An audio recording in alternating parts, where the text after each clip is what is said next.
사랑하는 우리 런던 예수비전교회 가족 여러분, 지나간 한 주간도 여러분들 세상에서 믿음으로 사느라고 또 수고하셨고 하나님의 은혜 가운데 모두가 승리하며 한 주간을 잘 사신 줄 믿습니다. 그리고 오늘 1월 셋째 주일 복되고 거룩한 주일 예배에 함께 참여하여서 예배드리는 여러분 모두를 주님의 이름으로 환영하고 또 축복하고 사랑합니다. 함께 읽은 본문의 말씀을 중심으로 다윗의 성전 건축과 하나님의 언약, 약속의 축복이란 제목 가지고 말씀을 증거하려고 합니다.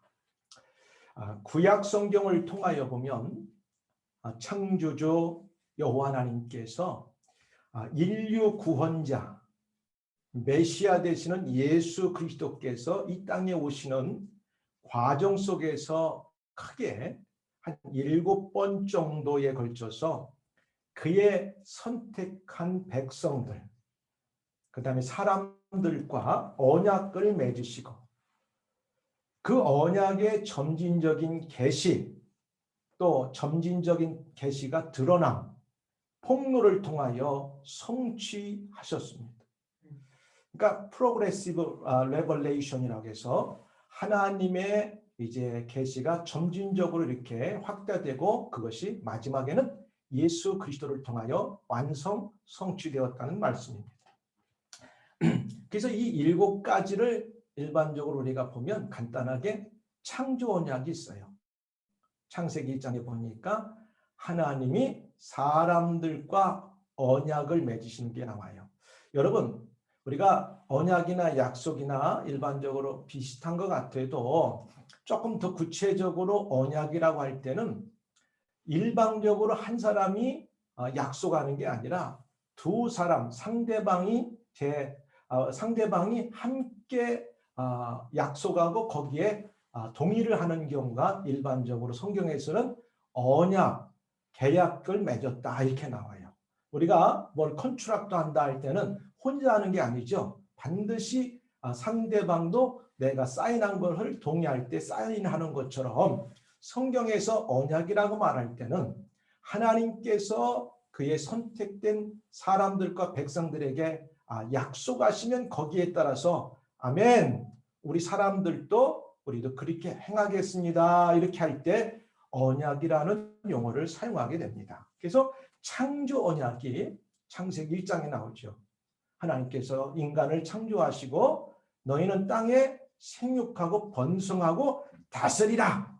사실 하나님께서 그렇게 약속으로 인간들에게 세상을 주셨을 때 사람들은 거기에 동의하고 행하고 움직이게 되었던 거죠. 그리고 두 번째는 은혜의 언약이 나와요.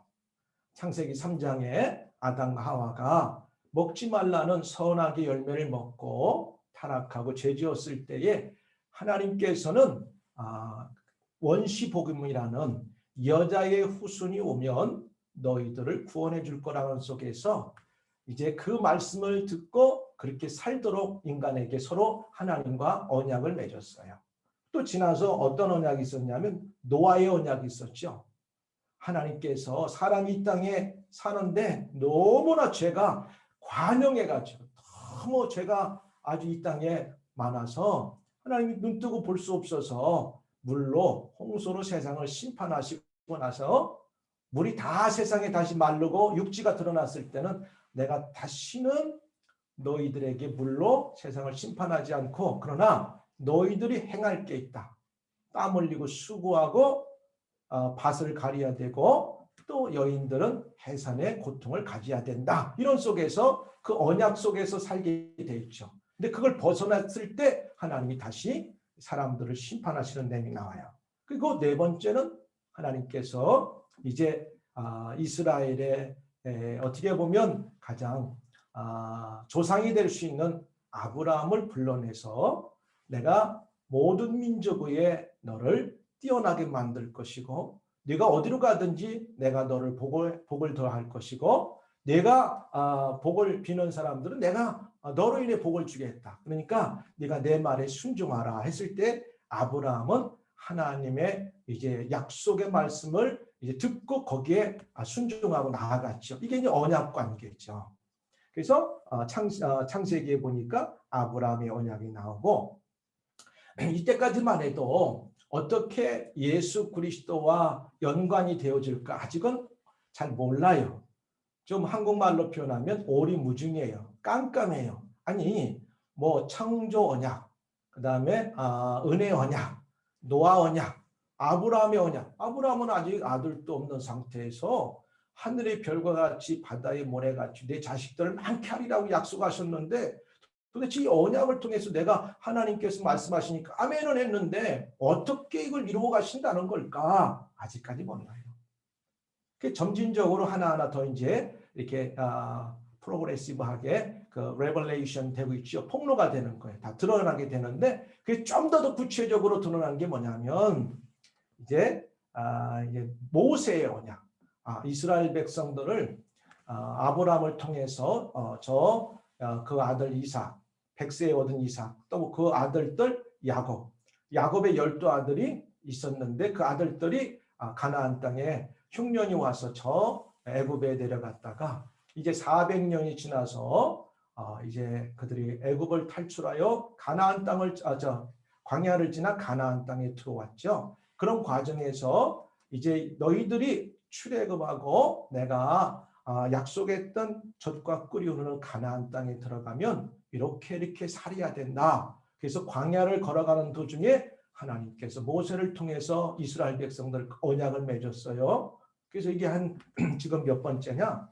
모세 언약이 5번째가 되는 거죠. 그리고 나서 이제 그들이 모세가 가나안 땅 앞에까지 오늘날 요르단 지역에 거기서 머물러서 모세는 눈에 보고 요단강을 건너지 못하고 이제 하나님의 부름을 받고 그의 후계자인 여호수아를 통해서 이스라엘 백성들이 그렇게 그리던 하나님의 약속의 땅 젖과 꿀이는 가나안 땅에 들어갔어요.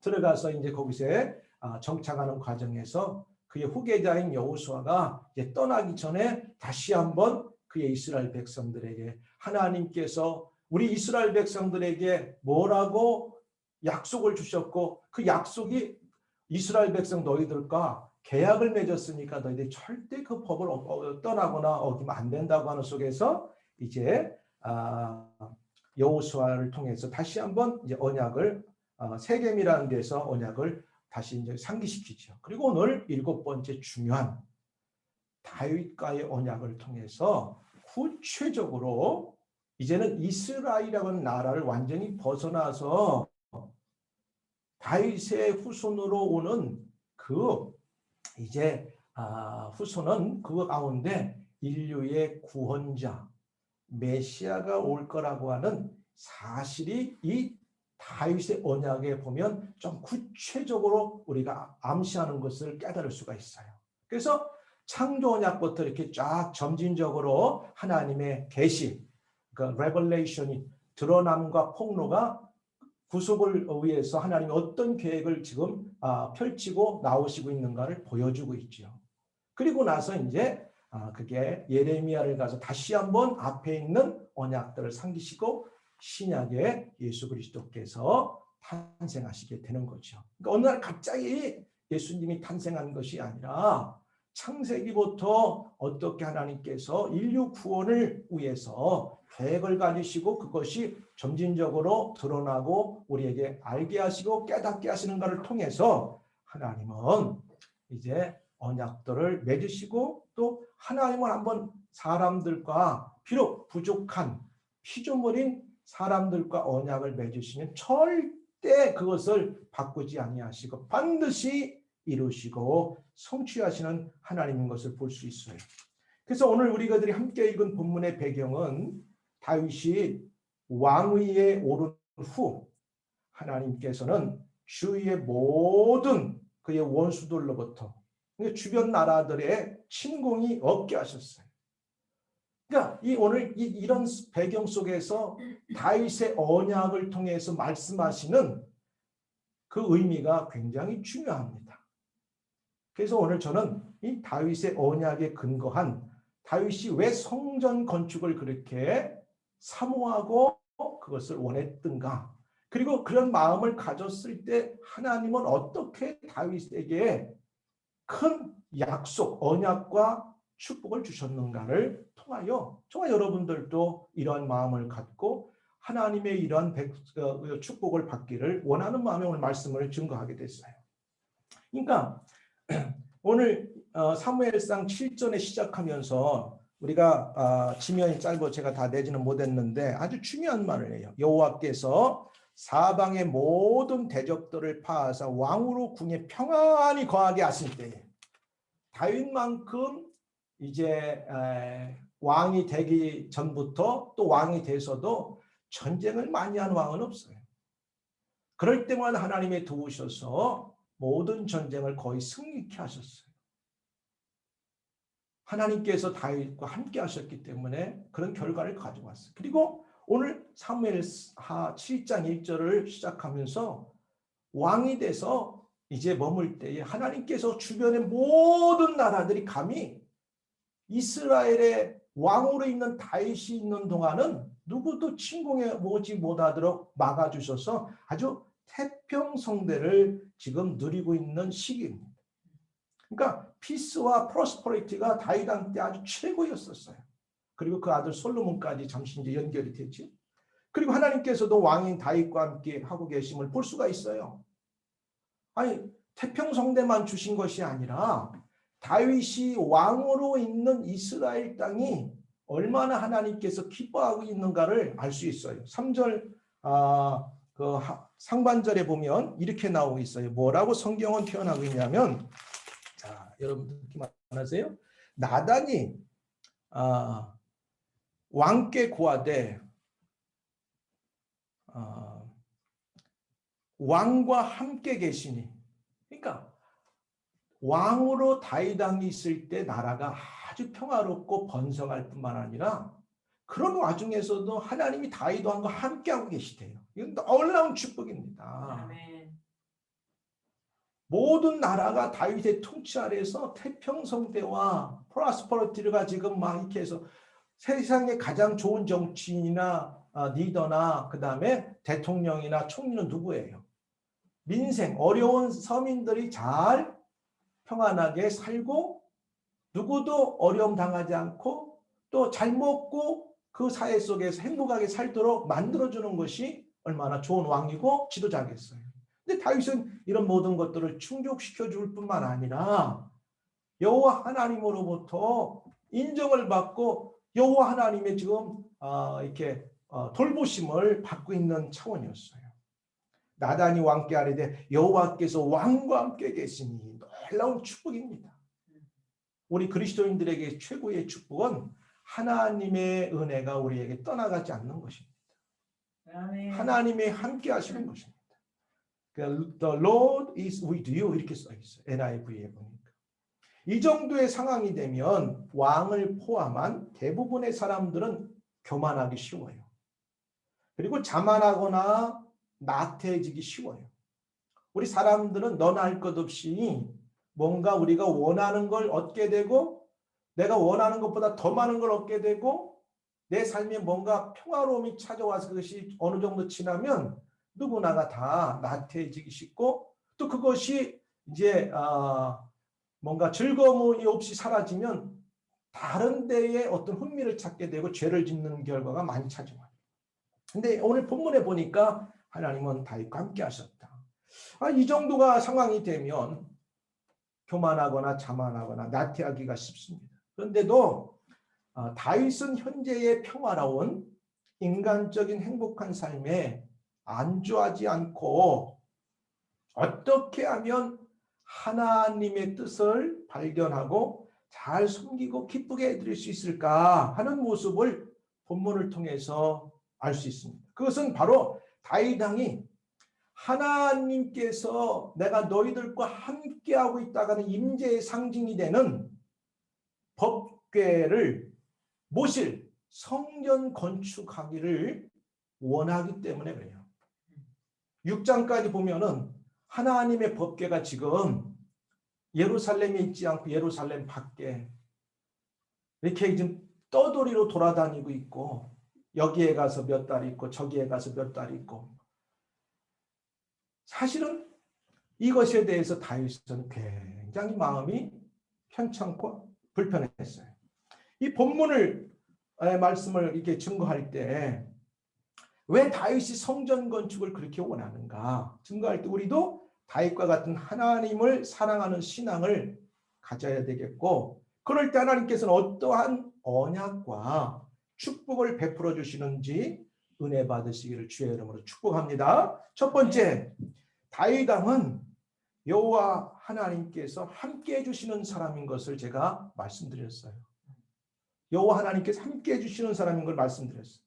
나단이 왕께 아뢰되 여호와께서 왕과 함께 하시니, 이렇게 놀라운 은혜요, 이건 축복인 것을 말씀하고 있는데, 그 전에 다윗의 심정이 하나님을 향하여 어떤 마음이 있었는가를 2절에 보이니까 이렇게 나와요.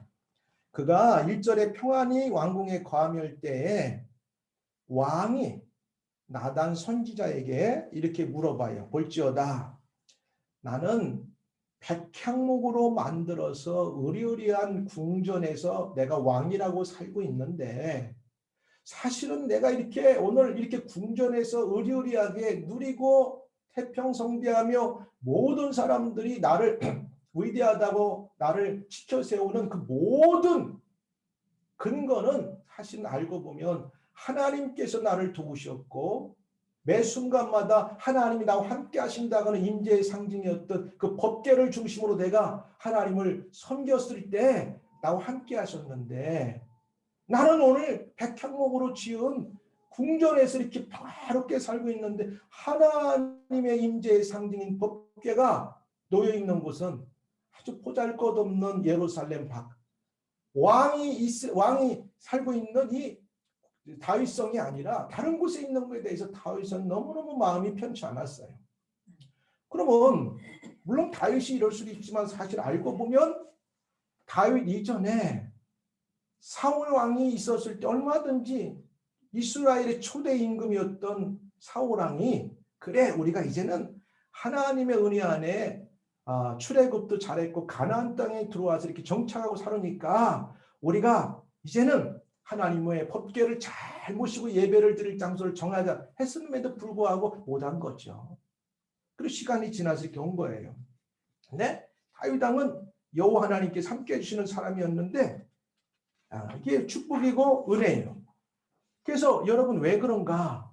잘 아는 것처럼 사무엘상 13장 13절 14절에 보면은 이스라엘의 일대 왕이었던 사울이 하나님 앞에 불순종하며 제사를 잘못 드리는 것 때문에 하나님이 사울 왕을 폐위시켜 버렸어요. 오늘날로 말하면 임피치먼트를 시켜가지고 탄핵을 시켜버린 거예요. 하나님이 스스로. 뭐라고 말하냐? 사무엘이 사울에게 이르되 왕이 망령 때 행하였도다. 왕일지라도 그 누구도 하나님의 말씀을 어기면 가차없이 우리는 다 이렇게 되는 겁니다. 왕의 하나님 여호와께서 왕에게 내리신 명령을 지키지 아니하였도다. 그리하였더라면 여호와께서 이스라엘 위에 왕의 나라를 영원히 세우셨을 것이거늘 지금은 왕의 나라가 길지 못할 것이라.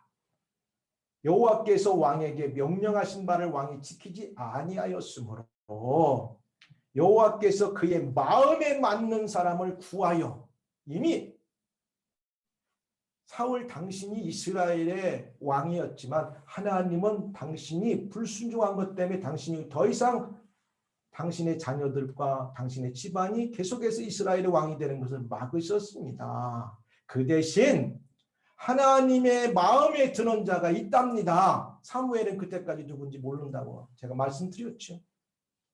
하나님은 마음에 두는 사람이 있어요. 하나님이 함께 해주시는 사람이 있어요. 오늘 보니까 얼마든지 다윗이 그 궁에 있으면서 그가 죄 지은 것도 아니고 지금까지는 그가 하나님을 안 섬기는 것도 아니고 얼마든지 하는데 다윗의 마음은 편치가 않았어요. 왜? 하나님이 함께하는 사람의 마음은 이런 마음이죠.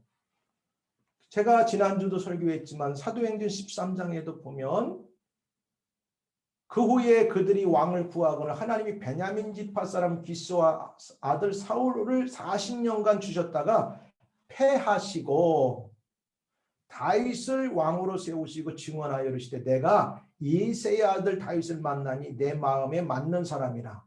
내가 내 마음에 쏙 기분이 좋은 사람이다. 내 뜻을 그 다윗을 통해서 이루리라. 근데 사무엘상 16장 1절에 보니까 여호와께서 사무엘에게 말씀하셨습니다. 너는 사울을 위하여 언제까지 슬퍼하겠느냐. 아까 말한 대로 사무엘은 여전히 하나님께서 이스라엘의 초대 왕이었던 사울 왕이 하나님께서 그는 더 이상 왕이 될 수 없다 하니까 아 하나님 왜 그러십니까? 슬퍼했어요. 그래도 사무엘은 선지자로서 사사로서 그러면서 그럼 하나님이 어떻게 왕을 세워 허락하시고 그 왕을 다시 폐위시키시고 어떻게 하시려고 그러는가? 다윗 사울 왕이 나름대로 그 용모가 준수하고 멋있었다 했잖아요.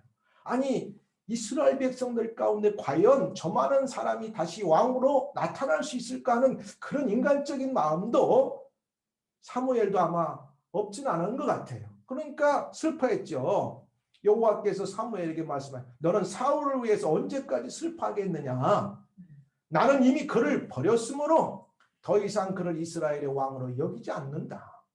이제 너는 감람기름을 가지고 어디 베들레헴으로 가서 이새의 집으로 가라고 했잖아요. 그리고 여러분 잘 아는 것처럼 마지막에 그의 8번째 아들인 목동이었던 다윗을 하나님이 만나주셨고 그를 만났을 때 딴 사람은 다 몰랐지만 하나님께서는 사무엘을 통하여 내 마음에 합한 자였다. 이렇게 말했어요. 그러니까 하나님의 마음에 합하기만 하면 하나님은 그들과 함께 해주시더라 이거예요. 전쟁을 해도 승리하게 하시고 무엇을 해도 승리하게 하시는 거예요. 다윗이 하나님의 뜻에 합한 자가 될 수 있었던 데에는 하나님 앞에서 그가 어떠한 신앙의 자세를 갖고 살았나 성경은 여러 곳을 통하여 확인할 수 있잖아요.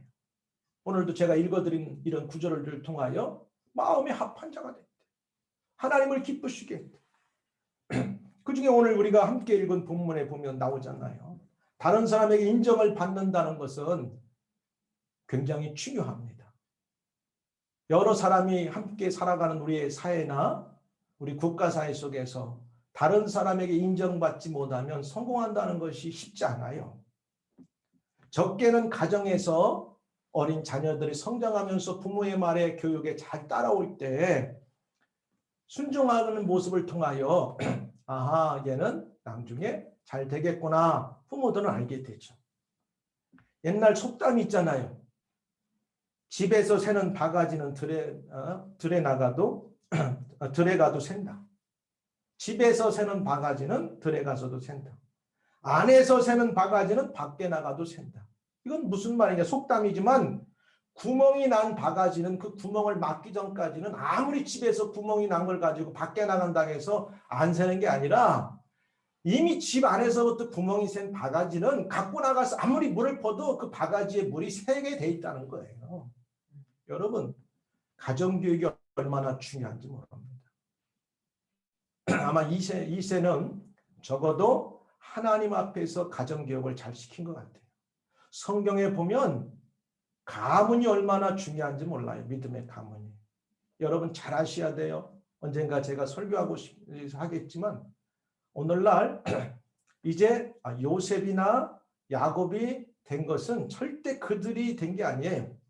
그들의 할아버지나 증조할아버지인 아브라함과 하나님이 언약을 맺었기 때문에 이삭이 잘 됐고 야곱이 잘 됐고 요셉이 비록 팔려갔지만 하나님은 아브라함을 기억해서 그를 애굽의 총리까지 만들어줬어요. 그리고 사무엘 같은 사람도 알고 보면 그 믿음의 가문의 이름을 불러요. 그리고 잘 아는 대로 야베스 같은 사람도 보면은 올라가고 할아버지, 아버지, 할아버지, 증조할아버지, 고조할아버지 또 그 위까지 쫙 얘기를 해요. 여러분 이것은 오래 지나간 보잘것없는 게 아니라 이렇게 하나님의 믿음의 전통들, 언약들이 얼마나 중요한 것인 걸 말씀하는 거예요. 그래서 오늘 보니까 비록 목동이었지만 다윗은 하나님의 마음에 합한 자가 될 수밖에 없었어요. 그리고 하나님이 그를 함께 해줄 수밖에 없었던 것은 뭔가는 그가 어려서부터 아버지 말을 순종하는 것.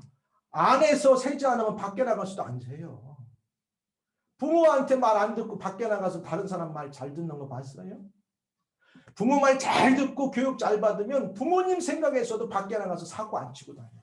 아이들이 그러나 부모 생각하지 않고 안에서 새는 걸 단속하지 않으면 밖에 나가서 줄줄 새게 돼 있어요.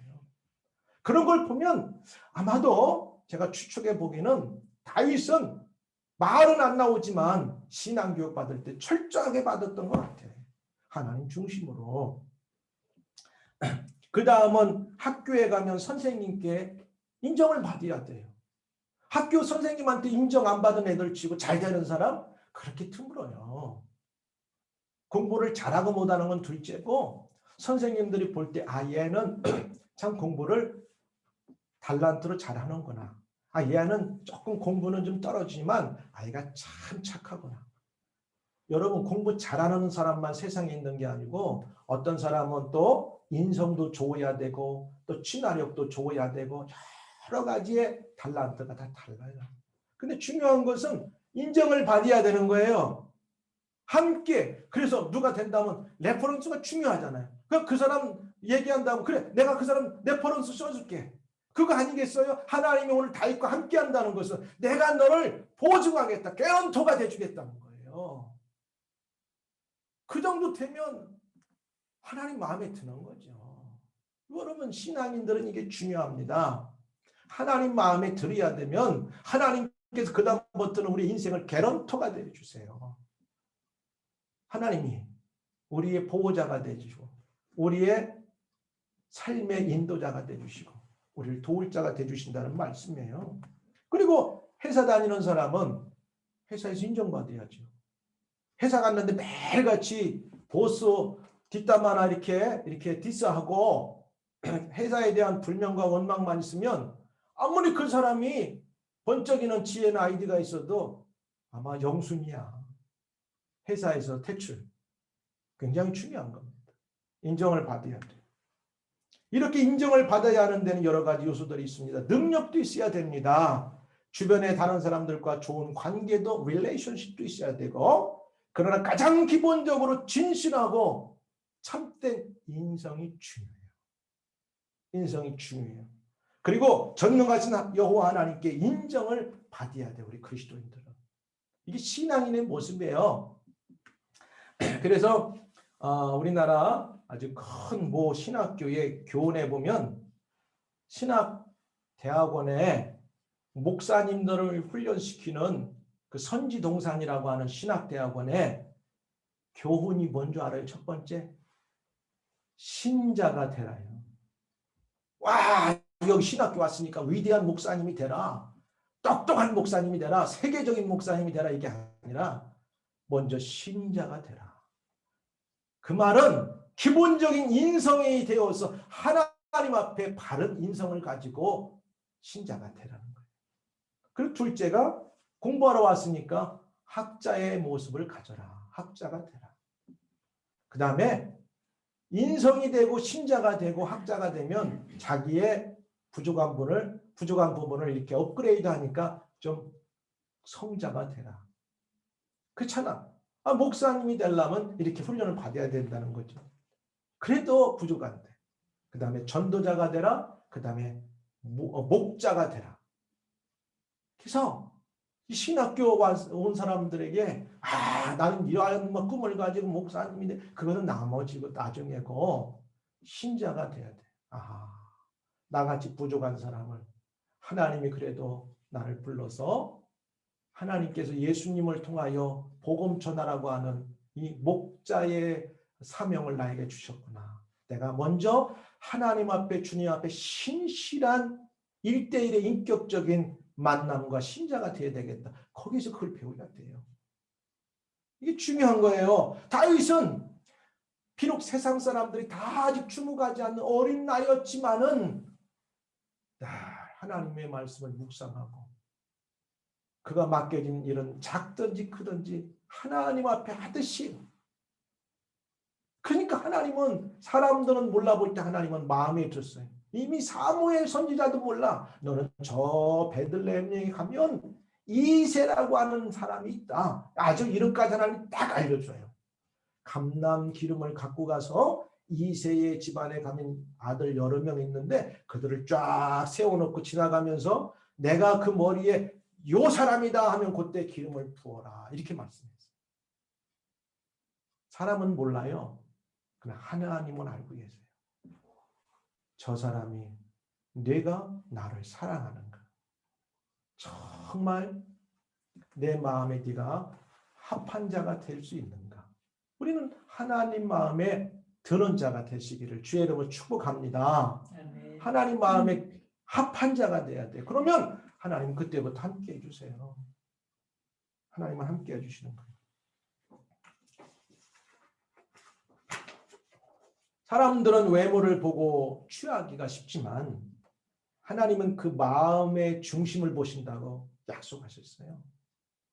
그러니까 조금 잘 못생기고 좀 사람들 앞에 나는 이래서 못해 주눅들 거 없어요.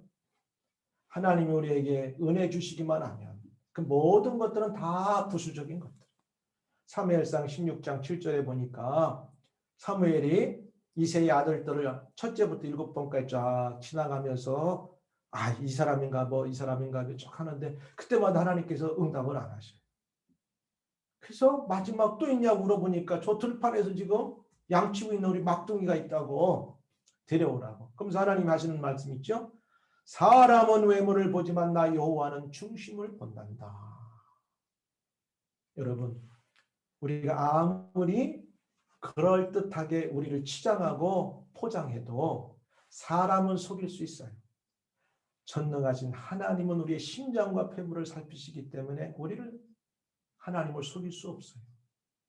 하나님의 마음에 드는 자는 완벽해서도 아니고 정말 죄 한 톨도 없어서가 아니라 하나님 앞에 늘 경외하고 두렵고 떨림으로 그분의 의지하고 그분의 도움이 없이는 안 된다는 철저한 믿음에 우리가 바로 서서 하나님을 섬기는 그런 사람들 하나님은 마음에 예뻐하시고 그들과 함께 하시는 거예요.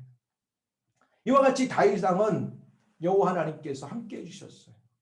하나님께서 왜 다윗왕과 함께 해주셨는가? 또 하나님께서 함께 해주시는 사람들을 보면 특징이 있어요. 특징. 다시 말하면 왜 여호와 하나님께서는 다윗왕을 예뻐하시고 어린 목동 때부터 왕을 훈련도 안 시켜가지고 갑자기 그를 왕이라고 기름 붓게 만들어서 세상에 알려주게 만들고 그것도 여호와 하나님이 친히 함께하여 왜 주셨을까? 여러 이유들 중 가장 큰 이유 가운데 하나는 두 번째 보니까 다윗왕은 여호와 하나님을 지극히 사모 다른 말로 표현하면 사랑했다고 나옵니다. 다윗은 왕이 되기 전부터 어린 나이에도 불구하고 하나님이 예뻐하실 수밖에 없고 하나님의 마음을 사서 하나님 마음에 들고 하나님이 늘 함께 해주셨던 때는 하나님을 지극히 사모했어요. 늘 하나님 중심. 그리고 그것이 하나님 사랑으로 드러났는데 오늘 3절에 이렇게 나오고 있죠. 마음에 있는 모든 것을 행하소서. 그러니까 다윗의 마음에 있어. 뭔가 다윗의 마음은 왕으로서 마음에 있는데 그것은 알고 보니까 자기가 더 왕으로서 어떻게 하면 더 잘 먹고 누리고 그 다음에 그 왕권이 더 오래 갈 것인가 혹시라도 나에게 정치적인 적들은 없는가 그것을 다 없애버리고 이런 데 정신이 있는 게 아니라 어떻게 하면 그 마음 중심에 하나님이 원하시는 것이 무엇인가를 찾고 발견하기 위해서 사모하고 그 사모하는 것이 사랑의 행위로 드러나는 거예요. 그게 3절의 하반절에 보니까 마음에 있는 모든 것을 행하소서. 이제 자기가 하나님 앞에 성전 짓기를 원하는 그 고민 얘기를 나단 선지자에게 하니까 왕 정도면 하나님이 함께 하시는데 왕이 원하신다면 하나님이 안 들어주시겠습니까? 왕의 마음에 있는 그 소원대로 그대로 하나님이 행하시면 하나님 기뻐 받으실 것입니다. 이렇게 옆에서 인정할 정도면, 여러분 나도 목회자지만 부족해요. 근데 만약 하나님께서 이 목사야, 니네 교인들 가운데 내가 누구 몇 명이 필요한데 내가 이 사람 정도면 어떻게 보겠느냐 할 때, 내가 오늘 나단 선지처럼 걱정 없어, 하나님이 보니까 분명히 함께 하실 거야, 그 정도 신앙이면 하나님이 축복하실 거야, 이렇게 할 수 있어야 되는 거죠. 저도 부족하지만 하나님은 사람을 통하여 그의 뜻을 이루어 가시고 사람을 통하여 사람을 드러내시고 일하게 하시는 거예요. 빌립보서 2장 13절 늘 제가 애독하는 말씀이고, 우리 교회가 예수비전 교회를 세계 여러 곳에 선교지의 교회를 짓는데 하나의 모토가 됐던 성경 구절입니다.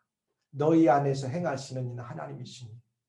저와 여러분들은 예수님을 믿고 그리스도를 따라서 하나님을 아버지로, 하나님을 우리의 영원한 이제 창조주 하나님으로 섬기는 자들이에요. 그래서 우리 안에서 하나님은 행하시는데, 어떤 때 하나님은 우리를 통해서 일하시고 행하시느냐, 하나님의 기쁘신 뜻을 우리의 마음의 소원으로 둘 때 하나님이 이걸 기뻐하시는 거예요. 하나님이 원하시는 일이야. 하나님은 정말 이것을 기뻐하실 거예요. 이것을 사모하면서 그것이 하나님이 주시는 것이 맞다고 생각할 때는 마음의 소원을 두고 그것을 하나님께 부르짖고 나아갈 때 하나님 그때 역사하신다는 말씀입니다. 그래서 오늘 다윗이 그런 자들, 사실 이스라엘을 다스리고 통치하선 다윗 왕은 현재 아까도 앞에서 말씀드린 것처럼 이스라엘 역사상 유례없는 태평성대를 누리고 있었어요. 그리고 그는 백향목으로 지은 궁전에서 살고 있었습니다. 그러나 다윗 왕의 마음은 전혀 편치가 않았다고 제가 말씀드렸죠. 그리고 그 마음에 있는, 즉 마음에 소원하는 것이 있음을 알 수 있잖아요. 2절 하반절에 뭐냐, 이것은 하나님을 사랑하는 신앙인 그리스도인들이 갖는 마음인 거예요. 정말 우리가 하나님을 사랑하고 하나님을 사모하면 우리의 가정생활, 우리의 직장생활, 우리의 비즈니스, 우리의 하는 공부나 학업을 통해서 내가 이것들을 통하여 하나님을 어떻게 그분이 원하는 이 땅의 삶을 내가 살아드릴까, 여기에 사모함이 있는 거죠. 그 사모함이 점점 더해지면 그것이 사랑의 행위로 나타나고 수고와 헌신을 마다하지 않고 하나님께 우리가 애쓰는 거죠. 다윗이 그런 사람이었어요. 그래서 다윗은 뭐라고 했냐, 다윗 왕의 마음속에 있는 그 무엇, 즉 소원하는 것은 자신을 위한 것이 아니었고 하나님을 기쁘시게 해드리기 위한 것임을 알 수 있잖아요. 다윗 왕의 마음에 두고 소원하는 것은 바로 하나님의 임재의 상징인 법궤가 한 곳에 잘 모셔 있을 그 성전을 건축하는 거예요. 나는 백향목으로 지은 으리으리한 궁전에 잠을 자고 먹고 마시는데 나를 목동에서 오늘 이곳까지 왕으로 이스라엘의 군주가 되게 하시고 지금도 태평성대나 번영을 주시고 나의 삶을 지켜 인도하시는 그 전능하신 하나님이 나와 함께 하신다고 하는 임재의 상징 법궤가 있어야 될 모셔놓을 그곳이 지금도 저 예루살렘 밖 일개의 어떤 집에 그냥 대충 놓여있는 그 모습을 다윗은 보면 너무너무 마음이 아팠던 거죠. 이게 진짜 하나님의 백성들이에요. 오늘 교회가 예배를 우리가 한 자리에 모여 못 드릴 때 마음이 아픈 거죠. 그리고 교회 하면서 어떻게 하면 우리가 전도를 해야 될 것인가, 어떻게 하면 교회를 바로 함께 협력하고 세워야 될 것인가, 어떻게 하면 우리 교회를 통하여 영혼이 구원받아야 될 것인가, 어떻게 하면 우리 교회를 통해 더 많이 하나님의 일들을 주님이 우리에게 맡겨진 선교의 사명을 감당하실 것인가, 이런 데 우리가 관심을 두고 그 하나님의 뜻을 위해서 사모함이 있고 그것을 위해서 구체적으로 드러날 때 사랑의 행위로 나타나는 거예요. 다윗은 그래서 성전을 지켰다는 이제 마음을 이제 결단한 거죠. 만약 어떤 사람이 큰 부자가 있어요. 부자가 되어서 본인은 부족함이 없이 큰 집에서 살고 으리으리한 차를 굴리고 많은 사람들을 거느리고 살면서도 자기를 낳아서 어렵게 길러주고 오늘 있게 한 그 부모를 늙었다고 힘없다고 보기 안 좋다고 방치해두고 몰라온 사람처럼 저 바깥에 그냥 놔둔다고 생각해 보세요. 그 사람이 정신적으로 바르게 된 사람입니까? 안 그렇죠. 그 사람은 본인이 스스로 성공했다고 우쭐대고 교만하고 많이 사람들에게 의시돼도 돌아서는 수많은 사람들이 그럴 거예요. 자기를 낳아주고 길러주고 오늘 있게 한 그 부모를 방치하는 아주 폐륜하다. 아주 나쁜 사람이다. 아주 언제 망해도 좀 반드시 망할 것이다. 인성이 아주 안 돼 먹었다. 수없는 얘기들을 할 거란 말이에요. 우리 믿는 사람도 동일합니다. 우리가 지난 한 주간도 세상에 살면서 전적인 하나님의 은혜로 살았어요. 직장 생활하는 거, 가정 생활하는 거, 학업하는 거 모든 면에서 하나님 우리를 함께하지 않으면 안 되는 거죠. 다윗은 지극히 하나님을 사모하고 사랑하였어요. 다윗하고는 하나님을 지극히 사모하고 사랑하는 신앙, 믿음의 행위가 성전 건축으로 이제 나타나게 되는데 다윗이 성전 건축에 대하여 마음의 소원을 두고 있는 데는 현재의 상황이 여호와 하나님께 너무도 아까 죄송스러웠다고 했잖아요. 그래서 어떻게든지 하나님은 기쁘시게 하려고 했던 거예요. 여러분 믿음은 뭐예요? 믿음은 다른 게 아니에요. 하나님을 기쁘시게 하는 거예요. 믿음의 정의를 히브리서 11장 6절에 딱 이야기하잖아요. 믿음이 없이는 하나님을 기쁘시게 하지 못한다. 내가 하는 모든 일들 속에서 하나님을 기쁘시게 하지 않는 거라면 그것은 나를 위한 것이 될 수 있고 나를 세우기 하고 내 이름을 드러내고 내가 교만하고 자만하기 위한 거지 하나님의 이름이 드러나지 않는 것. 그래서 내가 잘되고 높이 되고 누려도 하나님의 은혜를 기억하는 사람은 하나님 앞에 겸손하게 돼 있고 하나님의 이름을 높이는 거죠. 사실 이스라엘 백성이 애굽에서 탈출하고요. 광야를 지나 가나안 땅에 정착하고 시간이 지나고 인간 왕이 세워졌는데도 여호와 하나님의 임재의 상징인 법궤는 여전히 다윗성에 들어오지 못했어요. 사무엘하 6장을 여러분들이 시간 날 때 설교 끝나고 읽어보시고 역대상 17장을 한번 읽어보세요. 하나님의 법궤가 우여곡절 끝에 이스라엘 예루살렘 다윗성으로 옮겨올 때 다윗은 얼마나 기뻤는지 제사장과 왕들이 입는 위엄 있는 옷을 입고 너무너무 기뻐서 춤을 추다가 이 옷자락이 풀어지고 옷이 이렇게 흘려내리는 것을 모르고 그 법궤가 다윗성에 들어올 때 다윗은 덩실덩실 춤을 추고 기뻐했어요. 이 모습을 멀리서 창틀에서 왕궁에서 쳐다봤던 다윗의 아내 중에 하나였던 미갈이라는 사람. 사울왕의 딸이었죠. 이제 법궤가 다윗성에 들어와서 텐트 안에 안치되고 너무 기뻐가지고 제사를 끝내고 자기 집에 들어가서 이제 앉아있을 때 자기 아내 미갈이 왕이요, 왕의 채통이 뭡니까? 오늘 보니까 이 에봇 제사장이나 왕이 입는 그 아주 위엄 있는 옷이 풀러지는지도 모르고 보니까 신하들의 하녀들이 쳐다보는 그 많은 군중들 속에서 자기의 옷이 왕의 위엄에 그 옷이 풀러지고 내려오는 것도 모르고 덩실덩실 춤추는 그 모양머리가 아주 꼴보기 아주 무서웠습니다. 이렇게 비아냥됐어요. 믿음 없는 사람 눈에는 하나님의 일이 이렇게 비아냥스럽게 보일 때가 있어요. 꼴보기 싫을 때처럼 보일 때가 있어요. 그건 사단이 갖다 주는 마음이에요. 하나님 앞에 우리는 다 왕일지라도 나이가 좀 있는 사람일지 다 어린아기인 거예요. 다윗은 너무너무 좋아서 춤을 췄어. 근데 놀라운 사실을 보세요. 얼마나 그가 잘못했는지 이렇게 얘기합니다. 다윗이 여호와께 물어가로되 내가 블레셋 사람에게로 올라가리까. 아니죠. 자, 미안해요. 자, 사무엘하 6장 16절부터 제가 좀 읽을게요. 여호와께서 괴가 다윗성으로 들어올 때 사울의 딸 미갈이 창으로 내다보다가 다윗 왕이 여호와 앞에서 뛰노라 춤추는 것을 보고 심중에 저를 업신여기니라. 왕을 업신여기는 거예요.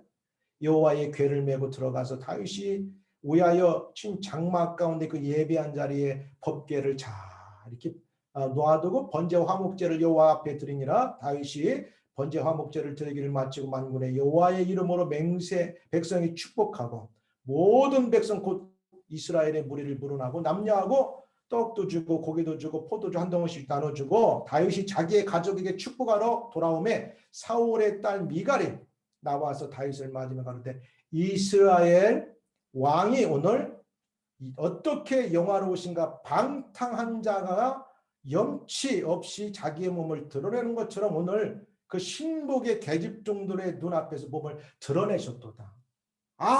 정말 쪽팔리고 창피하고 왕이 전혀 아닌 것 같은 아주 머저리같이 보였습니다. 이렇게 비판한 거죠. 다윗이 미갈에게 이르되 이는 여호와 앞에서 한 것이니라. 저가 내 아비와 그 온 집을 버리시고 나를 택하사 나로 여호와의 백성 이스라엘의 주권자를 삼으셨으니 내가 여호와 앞에서 뛰놀리라. 내가 이보다 더 낮아져 스스로 천하게 보일지라도 내가 말한 바 계집종에게는 내가 높임을 받으리라. 내가 모든 사람들 앞에 무시를 당해. 왜? 하나님의 영광이 드러난다면 난 그렇게 하겠다. 그러나 오늘 네가 나한테 말한 그걸 듣는 순간 내가 절대 너한테는 용서하지 않겠다는 거.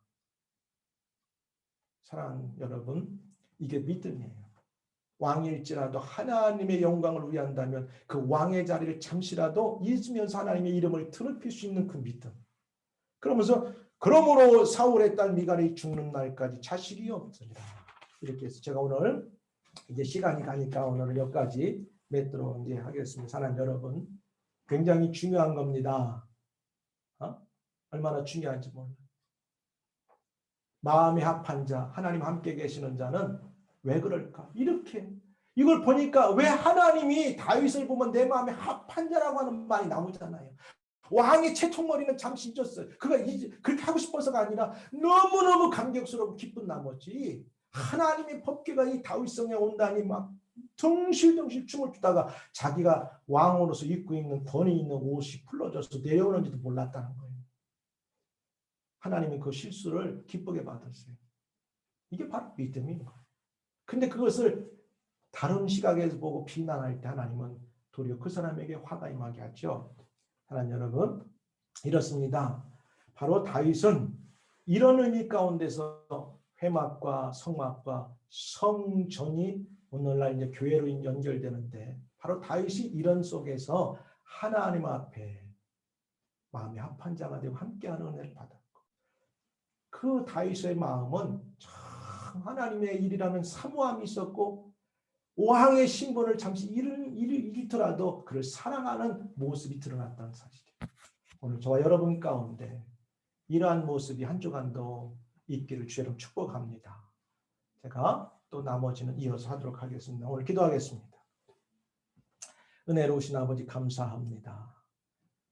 하나님은 이러한 다윗의 모습을 보시고 그를 영원한 왕의 자리에서 앉게 하셨고 그의 후손들을 통하여 메시아가 오는 축복을 주셨습니다.